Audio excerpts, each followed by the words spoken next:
Imagine you're a royal embalmer in ancient Egypt, and you've just been handed the most disturbing assignment of your career. The pharaoh's wife lies before you on the marble slab, but this isn't a normal mummification.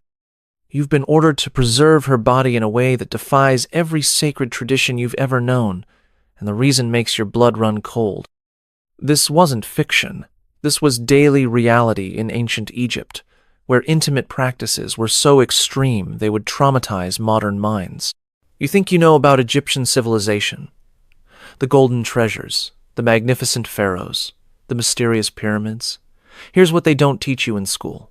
Ancient Egypt had sexual practices so extreme that Victorian archaeologists literally hid the evidence, where royal children were subjected to horrific abuse by their own families, and where religious festivals turned into week-long orgies of violence and sexual chaos. What I'm about to show you will make you question everything you thought you knew about one of history's greatest civilizations.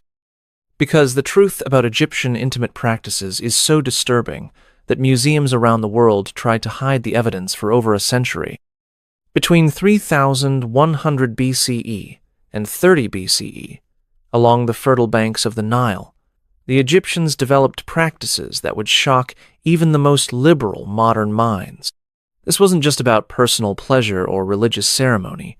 It was about cosmic control, divine power, and the systematic use of sexuality as a weapon of political domination. The pharaohs weren't just kings. They were living gods whose intimate performance was believed to directly control the fertility of the Nile, the success of harvests, and the survival of Egyptian civilization itself. This created enormous pressure to prove divine potency through increasingly extreme displays. The evidence comes from temple inscriptions that tourists never see, papyrus documents describing practices too explicit for museum displays, and archaeological discoveries that Victorian scholars deliberately concealed from public view. When 19th-century archaeologists first uncovered explicit imagery in Egyptian tombs and temples, they were so scandalized that they either destroyed the evidence or locked it away in private collections.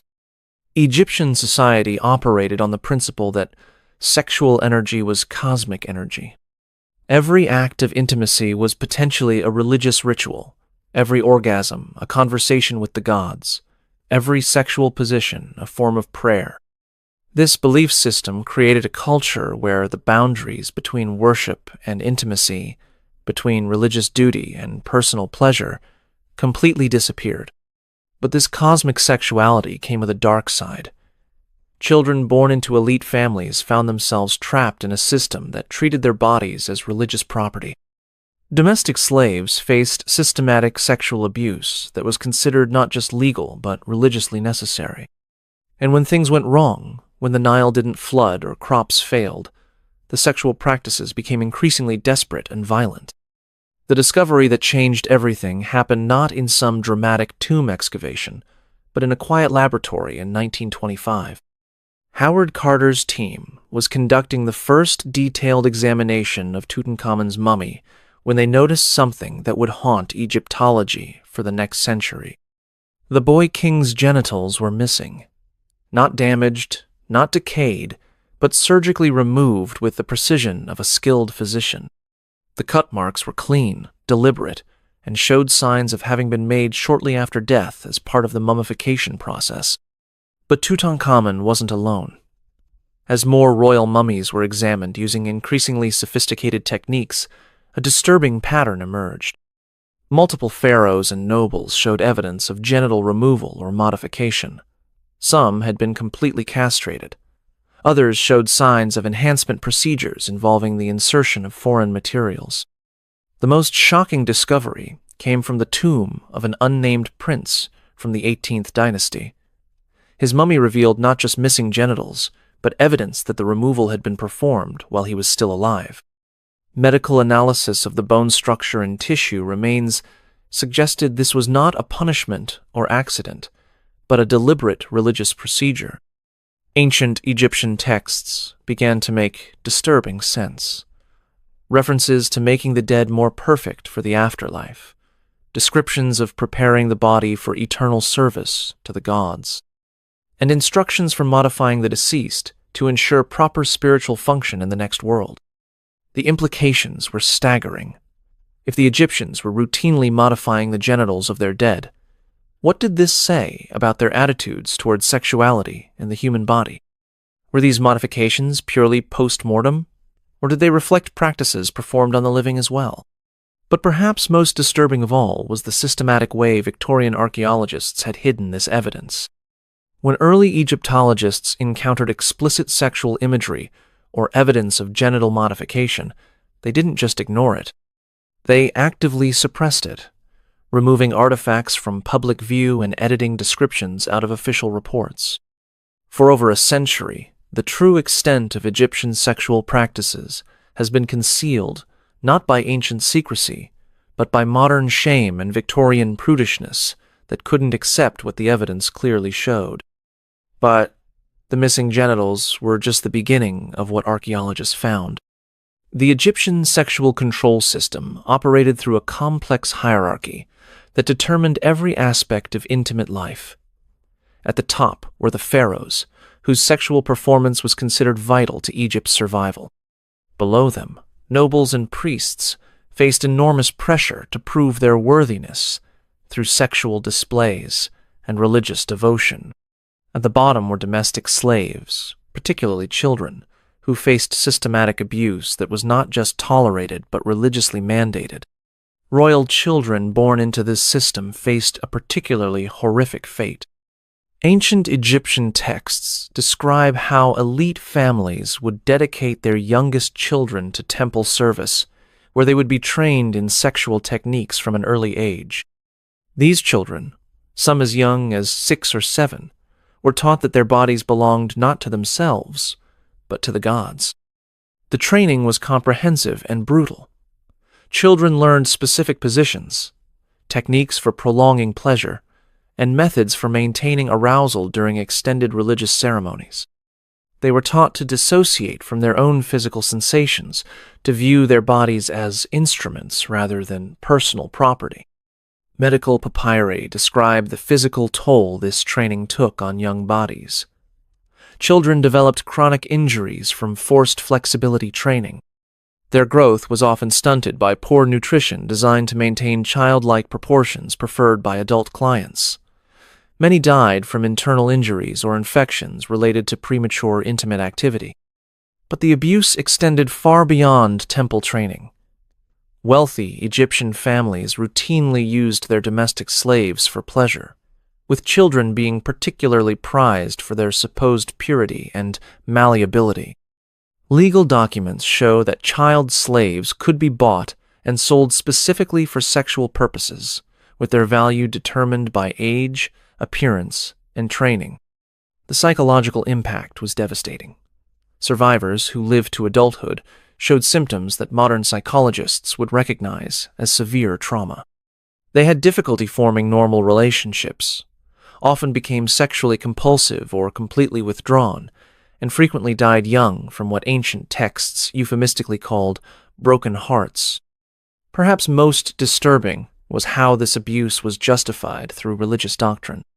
Priests taught that sexual service to the gods was the highest form of worship, that children chosen for such service were blessed rather than victimized.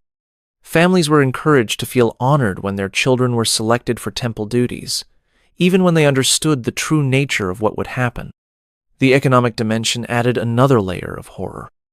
Archaeological evidence shows a 73% mortality rate among temple children, with medical analysis revealing procedures that took up to 6 hours to complete.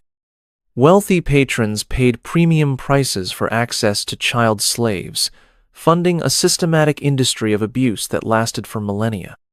But if you think that's the worst thing Egyptian children faced, you're not ready for what's coming next. This systematic abuse was nothing compared to what happened during the Feast of Drunkenness, Egypt's most notorious religious festival. What I'm about to reveal involves practices so extreme that when early archaeologists discovered evidence, they literally burned the documents rather than translate them for public consumption. What I'm about to describe will make everything you just heard seem like a children's story. The next practice combines religious worship with sexual violence on a scale that would shock even modern audiences. It involved an entire civilization descending into week-long orgies of chaos, and the archaeological evidence proves it really happened exactly as the ancient sources describe. Before we dive into the most disturbing part, hit that like button if you can handle what's coming next. And definitely comment below to let me know where you're listening from. I think it's incredible that people across the world are connected by the same curiosity about the darkest parts of human history. The Feast of Drunkenness represented the absolute pinnacle of Egyptian sexual extremism, an annual festival dedicated to the goddess Hathor that transformed the entire civilization into a week-long orgy of violence, sex, and religious chaos. What started as a celebration of divine femininity evolved into something that would be considered a crime against humanity by modern standards.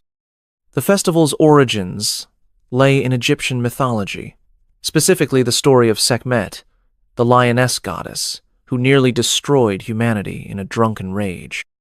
According to legend, the gods had to flood Egypt with beer mixed with red ochre to make Sekhmet think she was drinking blood, causing her to become so intoxicated that she forgot her murderous mission and transformed into the gentler Hathor.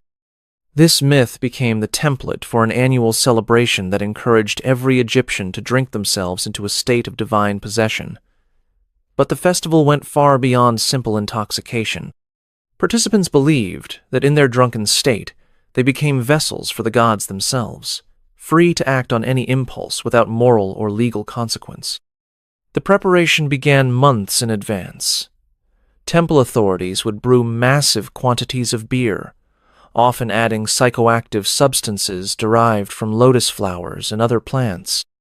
The resulting mixture didn't just intoxicate, it created hallucinations and dramatically lowered inhibitions. Participants reported experiencing visions, hearing divine voices, and feeling possessed by supernatural forces. When the festival began, normal social rules completely disappeared. Masters had sex with slaves in public squares. Married women abandoned their families to join roving bands of revelers. Children were exposed to explicit intimate acts and often became participants themselves. The entire civilization descended into chaos that lasted for 7 days and nights. Ancient texts describe scenes that shock even modern readers. Groups of intoxicated Egyptians would storm through cities, breaking into homes and forcing inhabitants to join their celebrations. Women were subjected to group abuse that was considered religious communion. Men competed to see who could maintain sexual arousal for the longest periods while completely intoxicated. The violence was as extreme as the sexuality. Participants would attack each other with sexual frenzy, biting, scratching, and inflicting wounds that were considered marks of divine favor. Some revelers died from internal injuries caused by violent sexual acts. Others were trampled by crowds of intoxicated celebrants moving through narrow streets. The religious justification made everything even more disturbing. Priests taught that any act performed during the festival was by definition holy, since participants were possessed by divine spirits. Abuse became religious communion.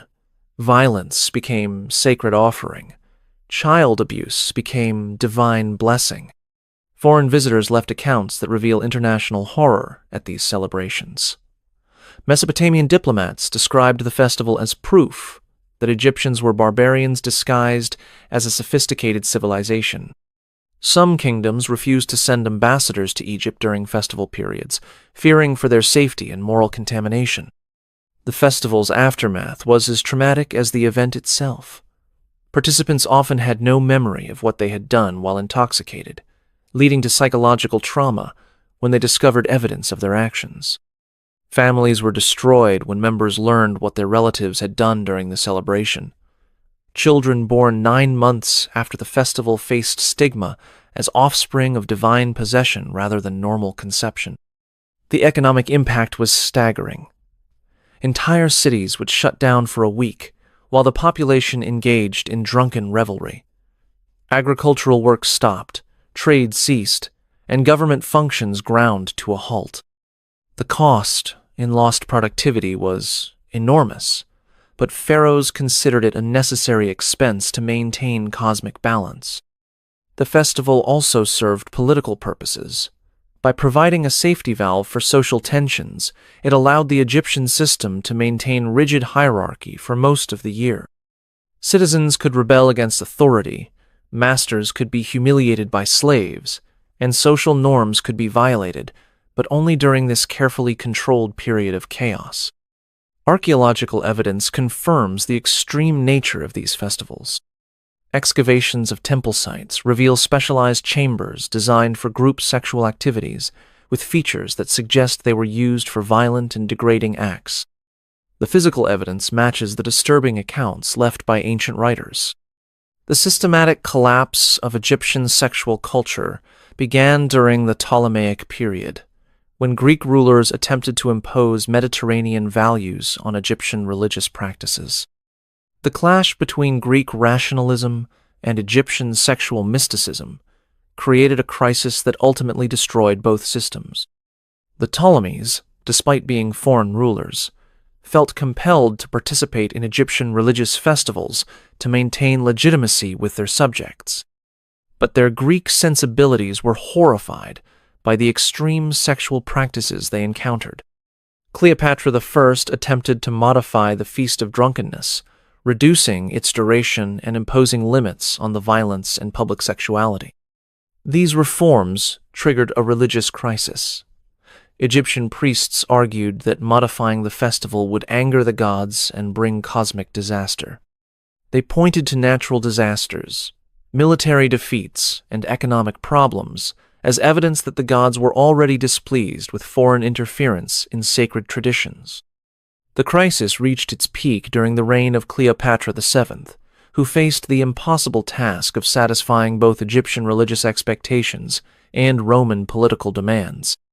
Roman observers were scandalized by Egyptian sexual practices, viewing them as evidence of barbarism and moral decay. But Egyptian priests threatened rebellion if traditional festivals were abandoned entirely. Cleopatra's solution was to create private versions of the festivals for Egyptian religious leaders, while presenting a more modest public face to Roman audiences. This compromise satisfied no one and created a culture of hypocrisy that undermined both Egyptian religious authority and Roman political control. The abuse of children became even more systematic during this period, as desperate rulers tried to prove their devotion to Egyptian traditions while hiding the evidence from Roman oversight. Child slaves were trafficked in larger numbers, their abuse conducted in secret chambers that Roman officials were not allowed to enter. The psychological toll on Egyptian society was enormous. Generations of children had been raised in a system that normalized sexual violence and religious extremism. When external pressure forced changes to these practices, many Egyptians experienced a form of cultural trauma. They had lost not just religious traditions, but their entire framework for understanding sexuality and divine relationship. The final collapse came with the Roman conquest in 30 BCE. Augustus Caesar was horrified by what his forces discovered in Egyptian temples and immediately ordered the suppression of sexual religious practices. Roman soldiers destroyed explicit artwork, burned religious texts, and executed priests who refused to abandon traditional ceremonies. But the Romans didn't just suppress Egyptian sexual practices, they systematically erased evidence of their existence. Temples were stripped of explicit decorations, papyri describing sexual rituals were burned, and even architectural features designed for religious sexuality were destroyed or hidden. The children who had been trapped in this system faced a particularly tragic fate.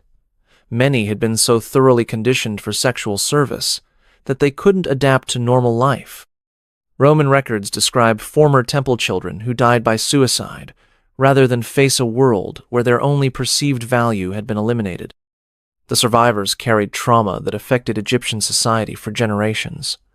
The systematic sexual abuse had created patterns of behavior and belief that couldn't be easily erased by political conquest. Roman governors reported ongoing problems with underground sexual cults, child trafficking networks, and religious movements that tried to restore traditional practices in secret. But even the Romans couldn't destroy all the evidence. What they left behind would shock Victorian archaeologists into creating the greatest cover-up in archaeological history. The systematic concealment of Egyptian sexual practices began not with ancient conspiracies, but with Victorian moral sensibilities that couldn't handle the archaeological truth. When 19th-century explorers first encountered explicit sexual imagery in Egyptian tombs and temples, they faced a cultural crisis that shaped Egyptology for the next century and a half. The pattern was established early. When Giovanni Belzoni discovered explicitly sexual wall paintings in the tomb of Seti I in 1817, he immediately ordered them covered with plaster rather than documented. His published account described the tomb as containing beautiful religious scenes, while completely omitting the graphic sexual content that filled several chambers. This became standard practice throughout the Victorian era. Auguste Mariette, the founder of the Egyptian Antiquities Service, maintained private collections of explicit artifacts that were never displayed publicly. When the Egyptian Museum in Cairo was established, entire categories of artifacts were relegated to restricted storage areas that only male scholars could access. The suppression wasn't limited to imagery. Victorian translators routinely edited sexual content out of ancient texts, replacing explicit descriptions with euphemistic phrases or simply omitting entire passages. The famous Ebers Papyrus, one of the most important medical texts from ancient Egypt, had over 40 sections dealing with sexual practices that weren't translated until the 1970s. Perhaps most shocking was the systematic destruction of evidence. British archaeologist Flinders Petrie openly admitted to destroying artifacts he considered too obscene for public consumption. His journals describe burning papyri, smashing statues, and reburying artifacts that depicted sexual acts he couldn't bring himself to document. The cover-up extended to academic institutions. Universities refused to fund research into Egyptian sexuality, considering it inappropriate for scholarly study. Students who showed interest in these topics were discouraged or expelled. Academic journals rejected papers that discussed sexual practices, even when they were based on solid archaeological evidence. Museums developed elaborate systems for hiding sexual artifacts. The British Museum alone has over 2,800 suppressed Egyptian artifacts stored in restricted access areas, labeled only as miscellaneous pottery or decorative objects. As recently as 2019, the Louvre was caught hiding newly discovered papyri from public view. Even Wikipedia articles about these topics are mysteriously locked from editing. Visitors who specifically request to view these items face bureaucratic obstacles designed to discourage casual curiosity. The Metropolitan Museum of Art in New York maintains similar restrictions. Their Egyptian galleries display sanitized versions of tomb paintings, with explicit sexual content either covered or digitally removed. The original artwork remains in storage, accessible only to researchers who can demonstrate legitimate academic need and agree to strict confidentiality requirements. Even today, this Victorian legacy continues to shape public understanding of ancient Egypt. Popular documentaries and museum exhibitions focus on political history, religious beliefs, and artistic achievements, while completely ignoring the sexual practices that were central to Egyptian culture. The result is a sanitized version of history that bears little resemblance to the complex and often disturbing reality of ancient Egyptian life. This ongoing concealment has created massive gaps in public knowledge about human sexuality, religious practices, and social organization in one of history's most influential civilizations. The horrors hidden in Egyptian tombs and texts reveal how easily religious devotion can transform into systematic abuse when human sexuality becomes a tool of cosmic control. For 3,000 years, Egyptian civilization created and maintained practices that treated children as sexual property, normalized violence as religious worship, and used intimacy as a weapon of political domination. If this glimpse into history's hidden darkness has left you wanting to uncover more buried truths, I've prepared another journey into the shadows of the past that you won't want to miss. Click on the video appearing on your screen now to discover another shocking chapter that history tried to erase. And if you found this exploration as compelling as I did, hit that subscribe button so we can continue peeling back the layers of history together.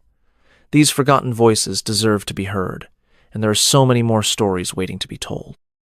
Imagine you're a royal embalmer